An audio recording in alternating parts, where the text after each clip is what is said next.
on o kahigayunan sa pagbalik ni Kristo sa kalibutan. Mubanos nini ang usa ka libo ka tuig nga si Kristo mohari uban sa iyang mga katawhan.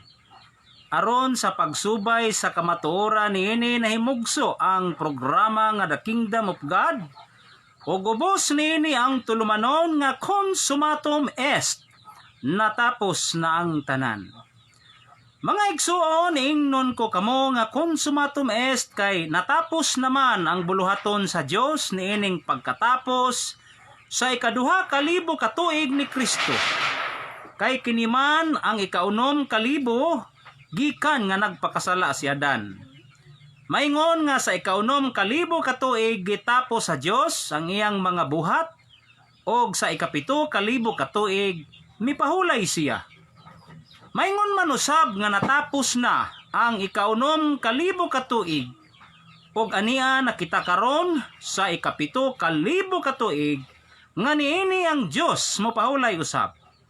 Tungod niini gikinahanglan sa tao ang pagpangandam aron sa pagbag-o sa kaugalingon, aron dili na mahibalik ang nahitabo ni Adan nga samtang nagpahulay ang Dios si Adan niadtong panahona nagpakasala.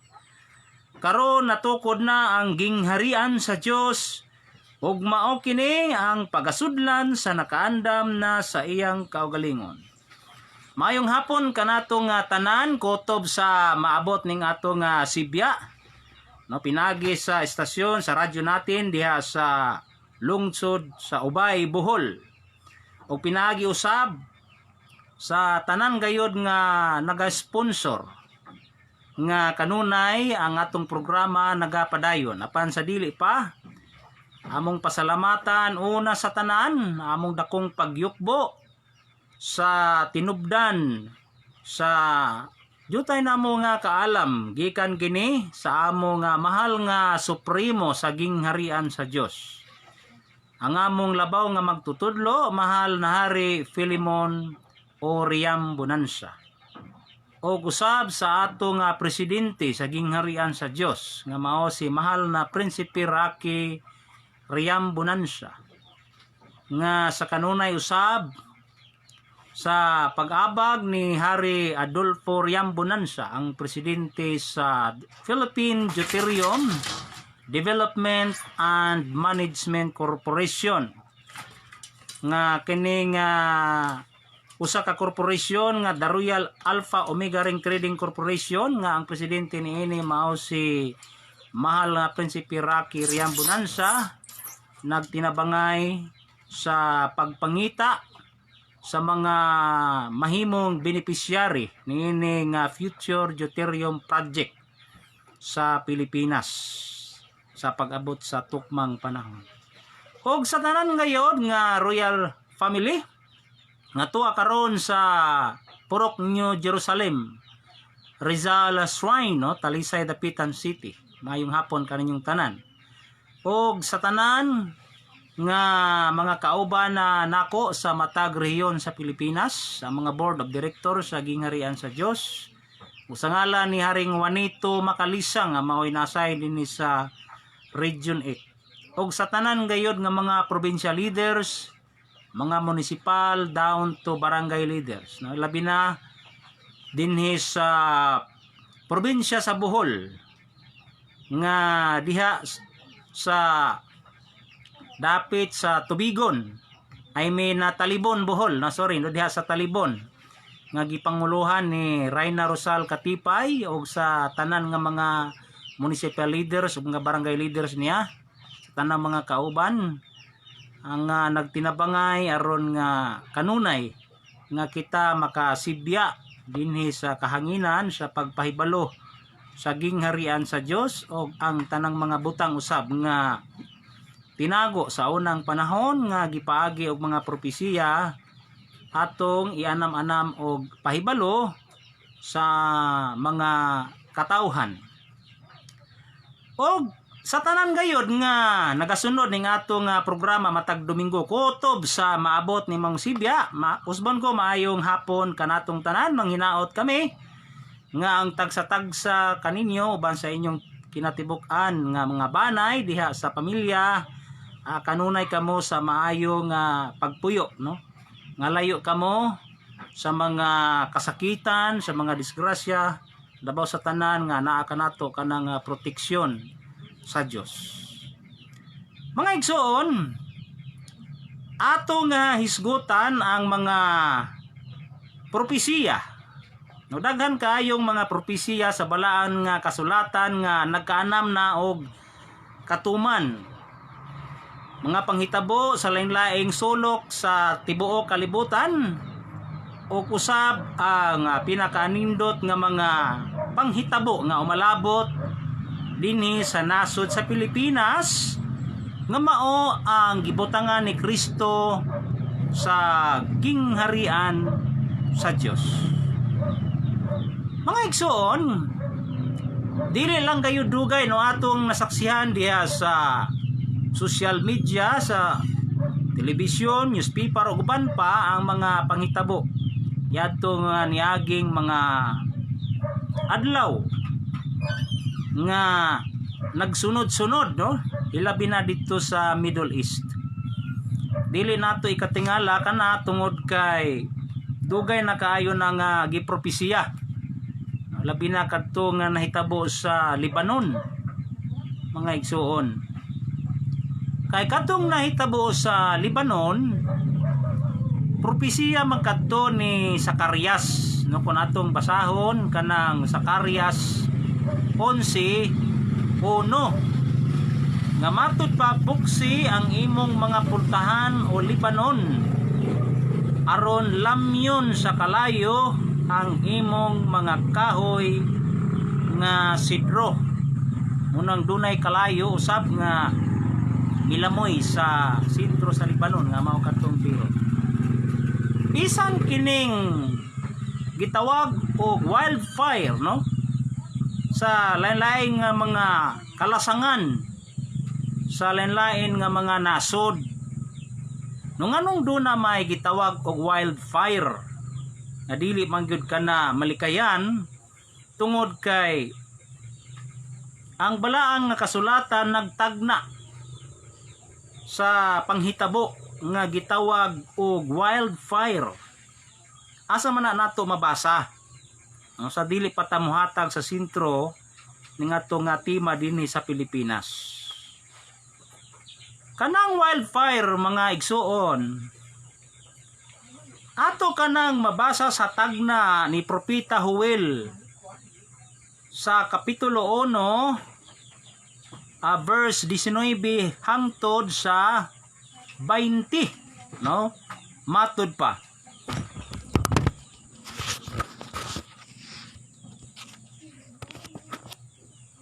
So yang sulat, no, ani nga wildfire.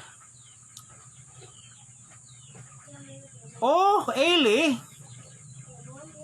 kanimo nagtuaw ako tungod kay ang kalayo minglamoy sa mga sibsibanan sa kamingawan ug ang siga sa kalayo misunog sa tanang mga kahoy sa kapatagan. Oo, ang mga mananap nga mapintas sa kapatagan nangandoy kanimo tungod kay nagamalah ang tubig sa kasapaan ug ang kalayo minglamoy sa mga sibsibanan sa kamingawan. Monay tagna ni Propeta Joel sa unang panahon nga ang katumana ni ana in our present time gitawag kana og wildfire, no? Dili pa na mundang, dili pa kay timaan kana nga kanang Dios hapit na mubalik sa kalibutan. Dool na lang kaayo ang panahon nga dunay mga timailhan. Mga igsoon, atong hisgutan karon ang kabahin sa Pilipinas. Kay daghan pa man kaayo ang nangalibog kung unsa ang kahulugan sa napulo ka dalaga nga birhen mo na atong isentro karon. Sa lain-laing sulok dinhi sa Pilipinas, maingon man sa ubang kanasuran sa kalibutan, daghan kayong ga-interpret aning Parable of the Ten Virgins o ang sambingay sa napulo ka dalagang birhen o ulay. Nga kini atong mabasa sa kinatibuk ang chapter sa sulat ni San Mateo kapitulo 25 no ato sa aning basahon mga igsoon. Unya hatagan nato kini og husay pinaagi usab sa paghusay nga gihatag ni mahal naring Filemon Oriam Bonancia. Nga kining maong parable o sambingay kalihukan kani sa nasod nga gihatagan ni Kristo sa gingharian sa Dios. Sayang pag-ingon nga wala ba kamo makabasa sa kasulatan nga ang maong bato sa mga magtutukod gisalikway nahimong uluhang bato sa pamag-ang. Buhat kini sa Ginoo og sa atong mga mata makapahibulong gayod. Bosa sultihan ko kamo nga ang gingharian sa Dios pagakuhaon gikan kaninyo og igahatag ngadto sa usa ka nasod. Mao nga sa unang panahon human nga gikuha ni Kristo ang gingharian sa Dios dito sa nasod sa Israel. Hilabi na dito sa sentro sa Israel nga mao kadtong Jerusalem. Ang gingharian sa Dios nga naara sa sulod niining kalibutan nga atong gipuy-an gitago pinaagi og daghang mga sambingay. Gitawag kanag prophetic parables. Sambingay nga tagna nga nagahulagway sa nasod nga gihatagan ni Kristo sa gingharian sa Dios. Mao usa niini ang sambingay mahitungod sa napulo ka dalagang birhen. Matud pa. Unya ang gingharian sa langit. Masama sa napulo ka mga ulay nga nagdala sa ilang mga lamparahan og nanggula sa pagsugat sa pamanhunon. Kanang pulo nangandam kay musugat sa pamanhunon. Matud pa. Og ang lima kanila mga buang-buang og ang lima mga maalam. Ang napulo kadalagang birhen ato ning tagsatagsaon nga gisambingayan sa nasod, no, kaning nasod gisambingayan sa napulo kadalagang birhen. Kalihukan sa nasod sa Pilipinas nga gisambingayan sa napulo kadalagang birhen nga gibahin sa duha sumala sa atong gibasa. Nga ang lima matud pa sa balaang kasulatan gitawag mga buang-buang. No, sa English foolish. Wala ba'y kaalam? Kanang foolish, walay kaalam. Kanang kaalam nga gikan sa Dios, dili kanang kaalam nga tinawhanon kay Dios man ka istoryane. No atong klarohon ha. Kanang kaalam nga gisgutan diha, nganong gitawag sila og dunay lima nga mga buang-buang sa ato pa walay kaalam nga gikan sa Dios. Katong lima. Unya ang lima gitawag og maalam. Asa man gikan ng kaalam? Gikan kana sa Dios, kana bang dunay wisdom. Kay ang mga buang-buang katong walay kaalam sa nagdala sa ilang mga lamparahan, wala sila magdala sa lana uban kanila. No? In short, walay lana ang lima.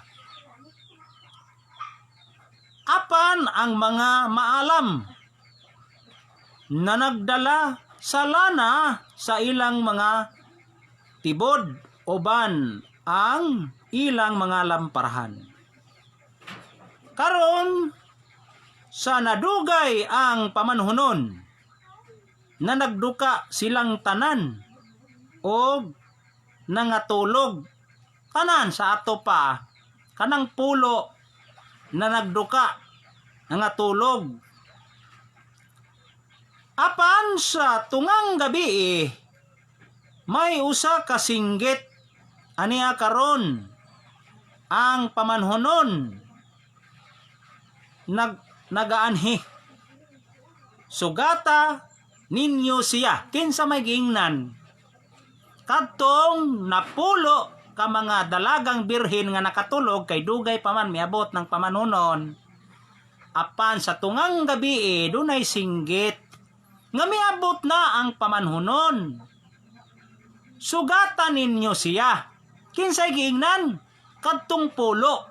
Sa ato pa kadtong lima nga walay lana, niapil putog bangon kay silang tanan man nakamata ang pulo. In short,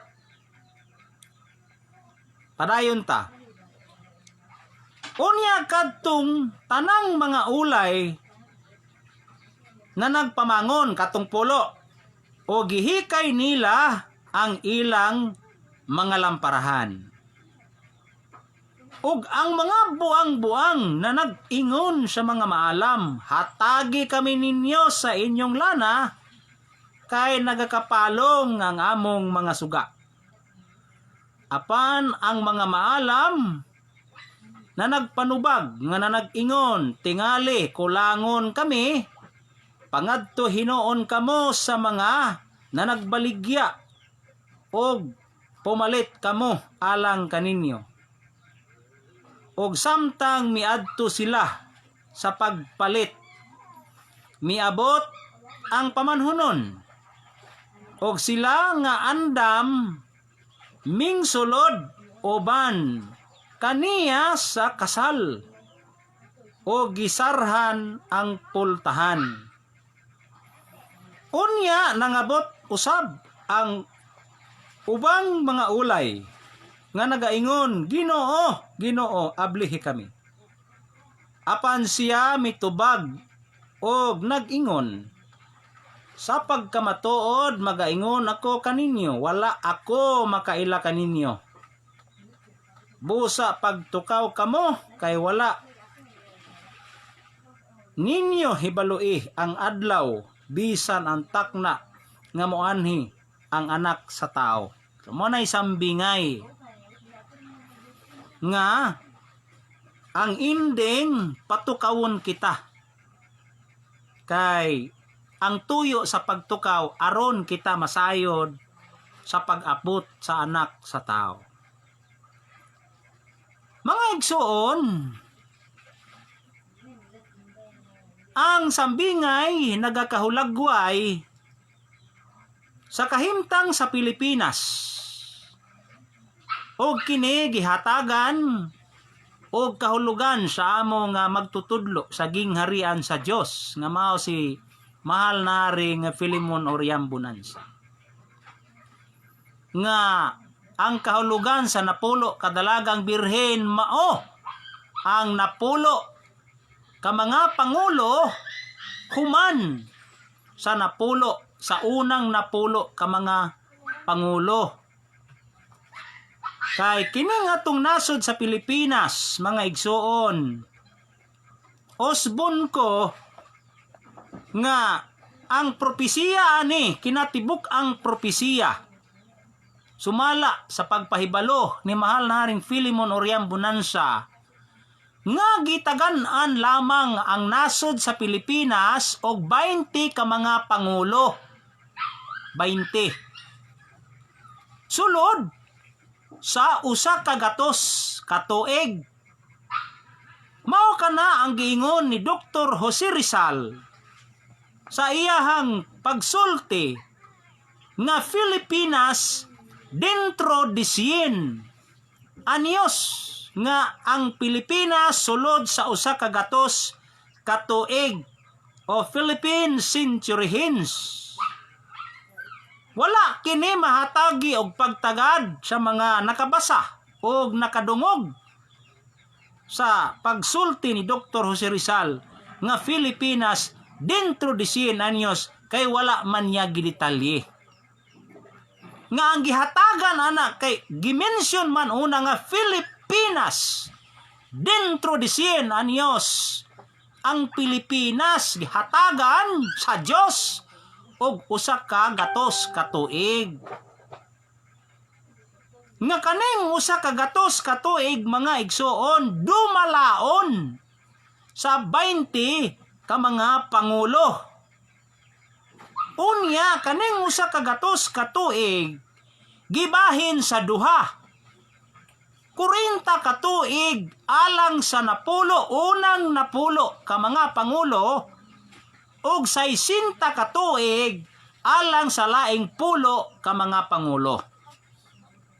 Angay kitang magpasalamat sa Dios nga kanang 40 ka tuig nahuman sa unang napulo ka mga pangulo sa Pilipinas nga sila si Aguinaldo, Laurel, Osmeña, Quezon, Rojas, Quirino, Magsaysay, Garcia, Macapagal ug ang ikapulo mao si Marcos.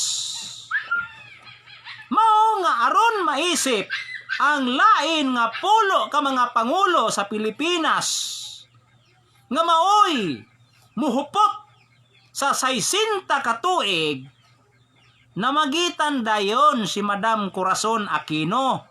Dili siya apil sa unang pulo ug dili pod siya apil sa ikaduhang pulo. Siya ang naggap niadtong 1986. Mao nga sa panahon nga milingkod ang nigap sa unang pulo ug sa ikaduhang pulo nga mao si Madam Corazon Aquino, gidiktahan siya sa Dios nga kinahanglan ang termino sa presidente nga gikan sa 4 ka tuig himuon na nga 6 ka tuig nga walay re-eleksyon. 6 years without re-eleksyon. Mao nay pagsirado. Nganong gisirad-an man aron nga kanang 60 ka tuig dumalaon sa pulo ka mga pangulo sa Pilipinas. Tag-unom ka tuig ang kada isa. Dili sila pwedeng mulampas. Monay pagsirado. Nga gusto unta sila nga mo extend sa ilang mga termino apan gisirad-an sa 6 ka tuig. Munang gitakpan.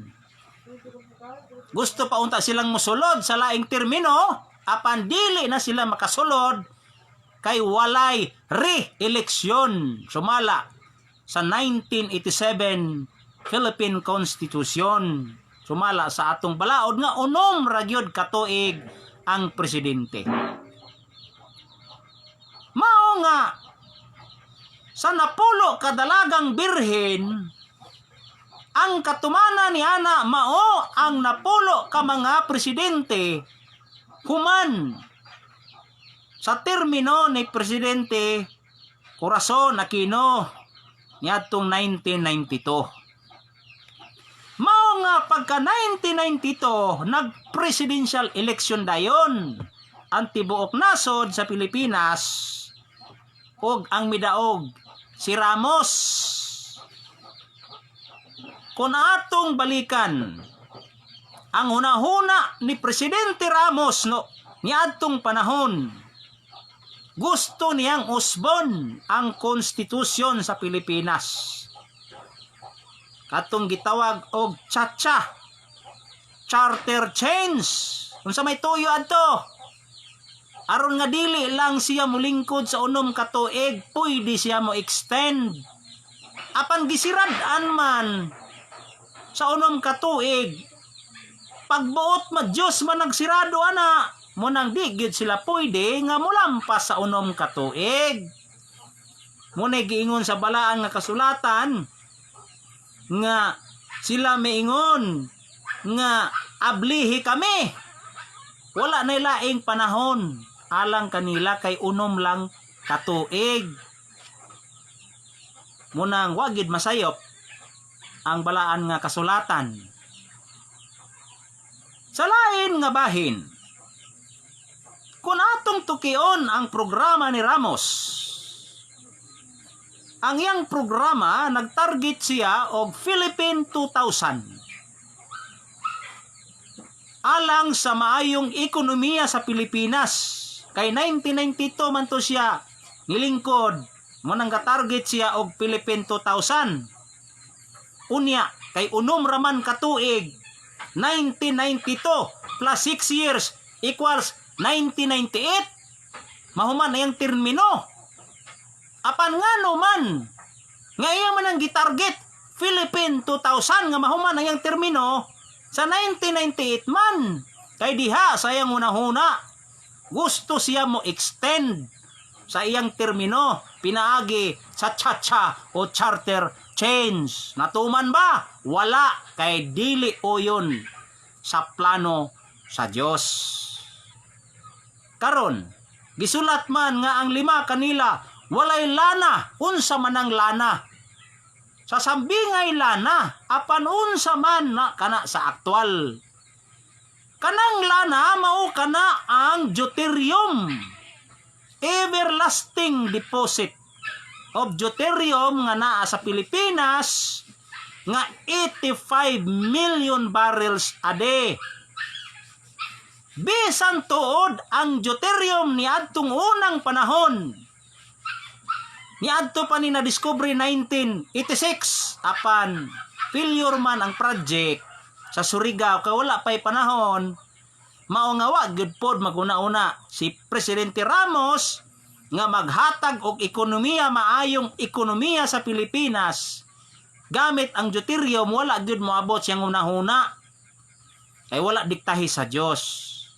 Munang walay deuterium, motoy una sa 5 birhen nga walay lana, si Ramos.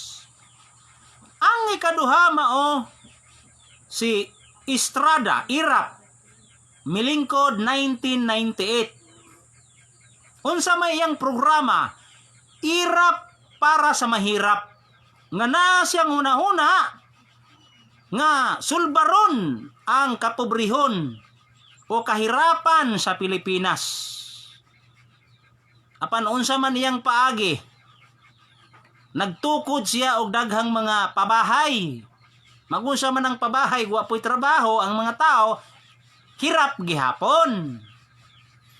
Muna nga wala pod siya magprograma nga kuhaon kanang deuterium. Kay wala na sa iyang una-una og kasing-kasing. Siradaan sa Dios ang hunahuna o kasing-kasing aning 5 ka mga presidente nga gasunod-sunod nga walay lana mo nay pagsirado.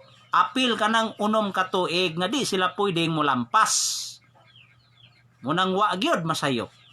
Ikatulo, si Arroyo nga milingkod ni atong 2004. Usa siya ka ekonomista didto nag-estudyo sa laing nasod sa pagka-ekonomista. Mao nga ang iyang programa lahi kaysa unang duha. Ang iyang programa, Philippine Jobs, nga makahatag siya og mga trabaho sa mga Pilipino, iyawat na lang nga maminus-minusan ang mga kawaladon sa mga katawhan. Apan dili gihapon igo. Dili gihapon wala mawala ang kapobrehon sa Pilipinas. Wala sayang hunahuna ang pagkuha sa deuterium. Kay sarado ang yang kasing-kasing, sarado ang yang hunahuna. Wala masudli og kaalam nga gikan sa Dios aron mahibalo unta sila kung asa kuhaon kanang deuterium. Di man saypon kaning plano sa Dios. Di wala. Ikaupat, si Pangulong Pinoy niadtong 2010, lahi na pod ang iyang programa. Unsay programa niya? tuwid na daan. Apan wala gihapoy deuterium mga igsoon. Nagpabilin nga lisod ang Pilipinas. Ang ikalima, mao ang atong presidente karon nga si Presidente Rodrigo Duterte nga milingkod sugod ni atong 2016. Uno man ka tuig. Unom. Mao nga miabot unta sa iyang hunahuna nga usbon niya ang sistema sa Pilipinas nga himuon nga federalism. Kay naa sa sikreto siyang kasing-kasing nga gusto siya nga mo extend ang iyang termino. Apan masayop man kanang plano sa Dios nga gisirad-an tag-unom lang sila katuig, kay kun mo extend siya maguba na ng tag-unom katuig, maguba na ng 60 years sa napulo ka mga pangulo. Dili pwede nga gub-on lang sa tao ang dakong plano sa Dios sa kalibutan, hilabi na dinhi sa nasod sa Pilipinas. Muna bisag unsaon niyag paningkamot nga usbon ang konstitusyon, kay kung mausab ng konstitusyon, mausab man po ng termino sa pagka-presidente. Dili na unom ka tuig, maabli na pod ang lain nga panahon. Muna nga wala gyud mausab mga igsuon kay 6 years without re-election. Kaya ang iyang buhat mao ang paglimpyo sa Pilipinas. Aron nga sa umabot nga panahon ang Pilipinas sa hinay-hinay malimpyo, mahimo ng balaan nga nasod karon, di pa manibalaan.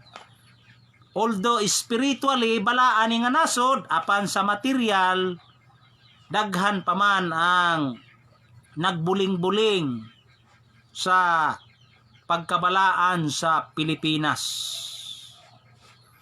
Mao nga unom ka tuig without re-election, mahuman man ang iyang termino sa 2022. Hapit na, wa gyud magbanggit si President Duterte nga akong kuhaon ng deuterium kay lahi ang nasiyang hunahuna. Mao nga dili gayod masayop ang giingon sa balaang nga kasulatan nga 5 kanila walay lana bisag unsaon, dili gayod ihatag sa Dios. Sa ilang panahon gikan ni Ramos Estrada Arroyo Aquino hangtod karon ni Presidente Duterte, dili ihatag sa Dios kanang pagkuha sa bahandi sa Pilipinas nga mao kanang deuterium aron masulbad ang tanang kalisod, mawala ang kapobrehyon sa mga Pilipino. Mao nga human sa termino ni Presidente Duterte mga igsoon, duna na lang 5 ka umalabot nga mga pangulo sa Pilipinas nga ang una sa 5 mulingkod sa 2022 mahuman sa 2028. Ang ikaduha mulingkod 2028 mahuman sa 2034. Ang ikatulo mulingkod sa 2034 mahuman sa 2040. Ang ikaapat mulingkod sa 2040 mahuman sa 2046. Ang ikalima mulingkod sa 2046 mahuman sa 2052. 5 na lang nga mga pangulo ang paaboton sa Pilipinas aron mahuman ang 20 ka mga pangulo nga mugahom sulod sa usa ka gatos ka tuig kon Pilipinas dentro de 100 anyos. Nan kay gisulat man sa sambingay nga kanang 5 maalam sa ato pa. Kaning 5 ka mga pangulo nga umalabot sa Pilipinas nga tag-unom ka tuig ang kada isa magsugod sa 2022 dunay kaalam nga gikan sa Dios. Unsa mang klasiha nga kaalam? Kaalam sa pagsulbad sa tanang suliranin, sa tanang mga problema sa Pilipinas. Nga hangtod karon bisan pila ka mga presidente ng labay nagapabilin paghihapon kanang mga problema, nakuha-kuhaan pero wa gyud mawala. Number 1 nga problema, problema sa panginabuhian kana bang kapobrehon. Ngano man nga daghan mang mga pobre ang Pilipinas, nga mao man kini unta ang gihatagan ni Kristo sa gingharian sa Dios. Dili kita magmahay sa Dios mga igsuon nganong daghang mga pobre ang Pilipinas. Kay gipamulong na kana sa una pang panahon ni Ginoong Hesukristo sa iyang pag-ingon. Bulahan ang mga kabos kay ila ang gingharian sa Dios. Nan kay ang Pilipinas daghan mga kabos, di bulahan ta kay ato kanang gingharian sa Dios, di tinuod kay Pilipinas man ang nahatagan sa gingharian sa Dios. Programa sa Dios sa Pilipinas, una, pagapahiran ang atong mga luha. Mao nga sa introduction nato sa kanta didto, matud pa sa kanta ni mahal na Haring Filemon o Riambunansa, nga didto walay kagutom ug wala nay paghila. Kay kanang kagutom mao kana ang kapobrehon sa mga tao. Ang paghila kay puno pa kita karon sa mga problema. Sulbaron kana sa Dios. Pero doon na siya'y mga instrumento. Pila ka buok major instruments of Christ din sa Pilipinas. Kanang 5 ka umalabot nga mga pangulo. Nga usa niining 5 ka umalabot nga mga pangulo, mga igsoon, inyo kining timanan. Taga-Dapitan City. Taga-Dapitan City. Sumala sa tagna nga gihatag ni mahal na Haring Filemon o Riambunansa. Usa niining umalabot sa 5 ka mga pangulo. Taga-Dapitan City. Taga Mindanao pero taga-Dapitan City. Kay kaning 5 ka mga pangulo sa ilang panahon mga igsoon, sumala sa programa sa Dios dinhi sa Pilipinas nga maoy iyang gipili nga gihatagan sa gingharian sa Dios. Walaon ang kapobrehon. Elimination of poverty. Aron wala nay manghilak, wala nay gutomon sa unsa mang paagi. Number 1 nga mga pamaagi nga ihatag sa Dios niining 5 ka mga umalabot nga mga pangulo sa Pilipinas, mao kanang Deuterium mo nang 5 man sa mga dalagang birhen ang maalam og dunay lana. Mao nga kaning umalabot nga mga pangulo hatagan sa Dios og kaalam, sila ang mubuhat sa kabubuton sa Dios o ni Kristo nga ang Pilipinas himuon nga pinakadato nga nasod sa tibuok nga kalibutan. Pero dili na sa ingon sa usa ka pagpamilok dato dayon ang Pilipinas, dili. Kay 30 ka tuig ang pagdevelop fully sa nasod sa Pilipinas nga mainila kining nasura sa material nga bahin nga pinakadato nga nasod sa tibuok kalibutan tungod kay kita naman ang mahimong number 1 nga supplier sa deuterium nga gitawag og future fuel of the world, kay mahubas man kanang gasolina o oil nga gikan sa fossil fuel nga gikan sa patayng lawas sa mga dagkong mananak sa unang panahon nga didto nga matay sa Middle East. Mahubas kana mosugot kitag sa dili. Munang tanan dayon nga mga makinarya nga gamit ang fossil fuel, moabot ang panahon, challenge kini sa mga engineers nga ila dayon ang i-convert nga ang fuel ana kana ng deuterium non-toxic og non-pollutant, dili na siya makahatag og pollution sa kalibutan. Mo nang ang best solution sa global pollution, global warming, nga ang nakaapil ana kanang pollution sa hangin, mao kanang deuterium. Nan kay Pilipinas man ang gihatagan ni ana. Kanus aman magsugod kana sa 2022, pero dili sa bulan sa Enero. Kay kanang presidente mga igsoon mulingkod man na, mo take off man na adto pa man na sa bulan sa July. Munang dili pod ni kalit-kalit dayon nga do na dadayon tay bahin anang deuterium. Kay misulti biya ng Dios nga ako wala mahimuot sa tao nga madali-dalion. Dili kita magdali-dali kay ang tanan dunay sukod. Munang kanus aman ang sukod ani 2022 hangtod sa 2052. Sa ato pa sulod sa 30 ka tuig, sa hinay-hinay makuha ang deuterium, unya do na dayoy bahin kadtong mga tao nga nahimong beneficiary ani nga project.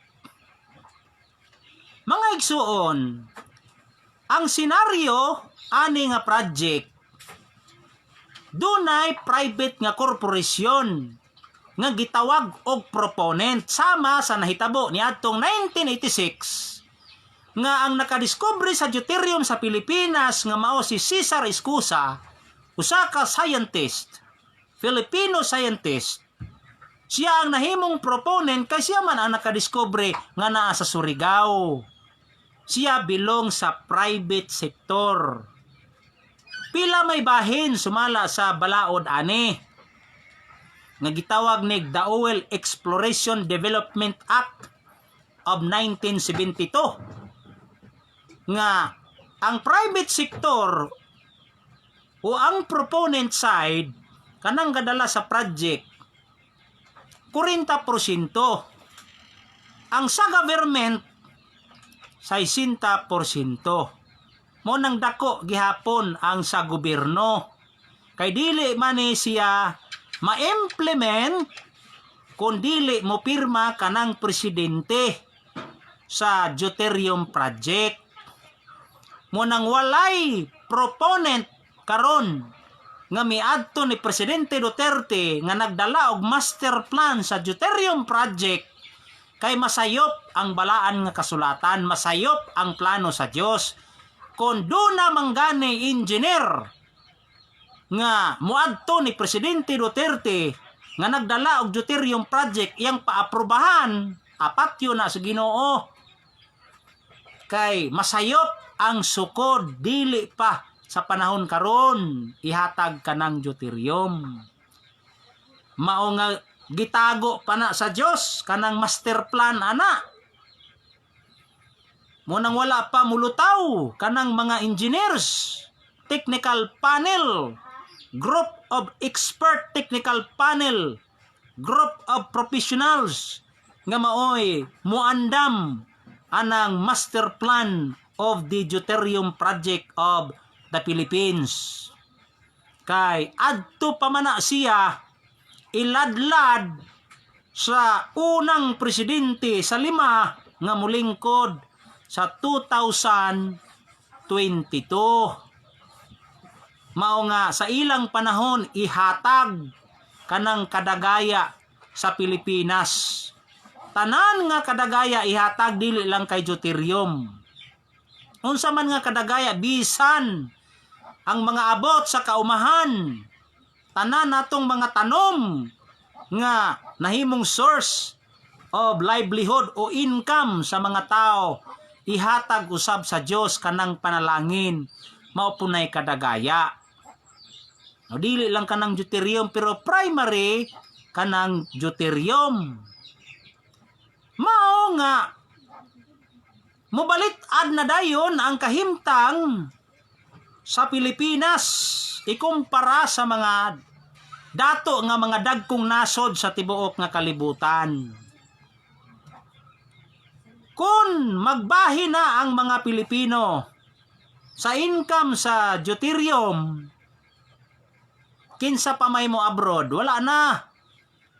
Kay bisan wala kay trabaho, pagkangalan nga beneficiary ka sa deuterium project, doon na kay bahin matag bulan nga pag full blast na ang project nga nakuha na ang target nga 85 million barrels, gamay ranang 250,000 pesos kada bulan sa matag beneficiary sa Pilipinas. Na kinsa pa may mo abroad ana, wala na.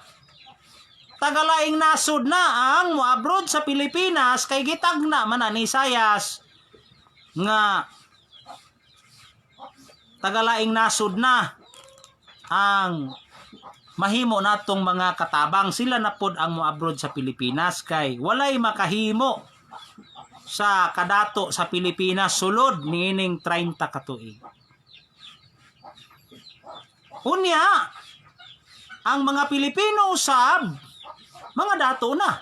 Kay kun dato nga nasod ang Pilipinas, wala na po'y pobre sa mga Pilipino. Kinsa pa may muhilak, kinsa pa may gutumon, mo na'y pagpahid sa luha gamit aning 5 ka mga pangulo nga umalabot nga kining atong nasod sa Pilipinas dili ilang pinakadato mga igsuon.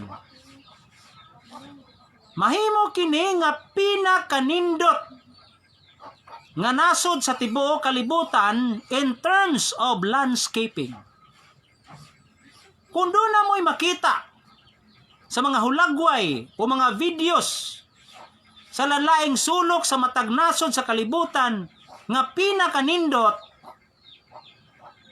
wala na'y sama sa kaanindot sa Pilipinas pag-abot sa tukmang panahon sulod sa 30 katuig. Kay ang programa sa Dios ang Pilipinas himuon nga paraiso. Kay kini mauman ang ikatulo ka puloy-anan sa Dios. Ang unang puloy-anan didto sa Mesopotamia nga didto ang Eden, nawala ang Eden. Gibalhin sa panahon ni Abraham sa ika-20 kakaliwatan didto sa Yutang Saad nga o ang Kanaan nga nahimong nasod sa Israel. Nga didto dayon ang puloy-anan sa Dios sa Jerusalem. Motoy ikaduha ka nasod nga gipuy-an sa Dios. Ang ikatulo ka nasod, wala na ikaupat nga pagapuy-an sa Dios. Isip sentro nga nasod, nga haring nasod sa tibuok kalibutan, capital nation of the world, mao ang nasod sa Pilipinas. Mo nang mahimo kining Pilipinas nga paraiso. Mo nang giingon ni Dr. Jose Rizal nga Filipinas, nuestro perdido Eden, our Eden lost, naa sa Pilipinas. Nuestro perdido Eden. Dihayahay ang mga Pilipino pag-abot sa tukmang panahon. Mao nga maningkamot kita nga hatagan kita sa kanunay, sa kapiskay, sa panglawas aron atong masaksihan kining dakong programa sa Dios sa Pilipinas nga mahimo kining capital of the world, the richest nation on earth, the most beautiful country, kay paraiso man kini, no? Unya labaw sa tanan ang programa sa pagpataas sa kinabuhi na mahimugso dinhi sa Pilipinas. Munang kanang mga lugar karon nga manindot, masilos man ang Ginoo, munang iyang pangsunugon, gubon sa Dios ang mga manindot nga syudad sa lanlaing mga nasod kay aron mulutaw nga kining Pilipinas na dinhi kanang pinakaanindot nga syudad sa tibuok nga kalibutan. Mga igsoon, ingon sa napopos naman ang mga gutlo nga gigahin kanato nining kahaponon karon. Sa ngalan ni mahal na Haring Filemon o Riam Bonanza, og sa kinatibok ang puwersa sa gingharian sa Dios. Kami mobalik ra sa maong istasyon, sa maong adlaw, sa maong takna. Kini ang ubos ninyong igsoon, inyong higala sa kanginan. Si Edgar Ligotom, dagang salamat sa inyong pagpamati og mabuhay the kingdom of God.